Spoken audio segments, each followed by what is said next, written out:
Volkswagen Golf 1.0 TSI 110 SE Navigation 2007 Review.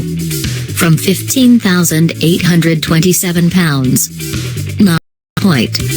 This is a first UK drive of the 2017 Volkswagen Golf, which comes with an updated infotainment system and a lower price. What's not to like? What is it? Big brands.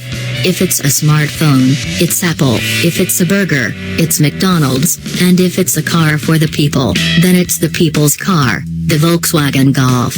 And while VW's been in a process of damage limitation ever since it meddled with its own exhaust fumes, the Golf remains an iconic and hugely important car, a point proved by one finding a home every 40 seconds since 1974, equating to 33 million sold around the world.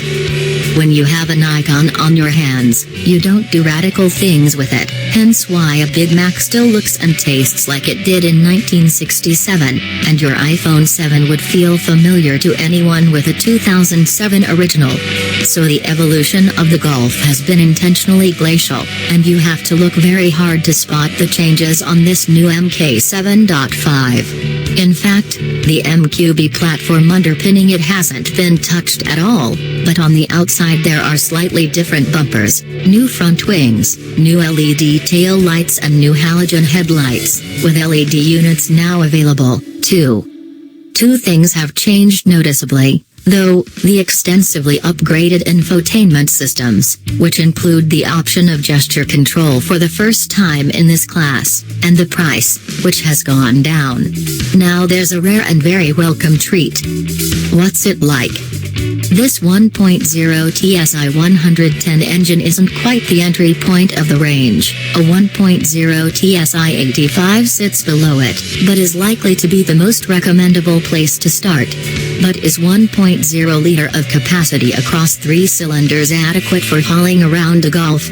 Well, with driver and fuel it tips the scales at 1,216 kilograms, which isn't particularly portly by today's standards, and the 1.0 has just as much torque as the 1.4 TSI 125, albeit in a narrower band between 2,000 and 3,500 revolutions per minute.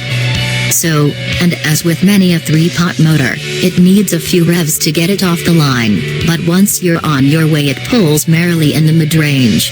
If you need a bit more zip then it's keen to rev out, singing away as it does so with that typically cheeky 3-cylinder timbre. Okay, it's not fast, but it's perfectly fine for anyone who spends large chunks of their time in the city, and should they venture farther afield, it'll get to 70 miles per hour without fuss. If you always find yourself in the outside lane of the motorway trying to get somewhere fast, your foot will be hard down for more time than is conducive for decent economy, and if that's the case we'd recommend waiting for the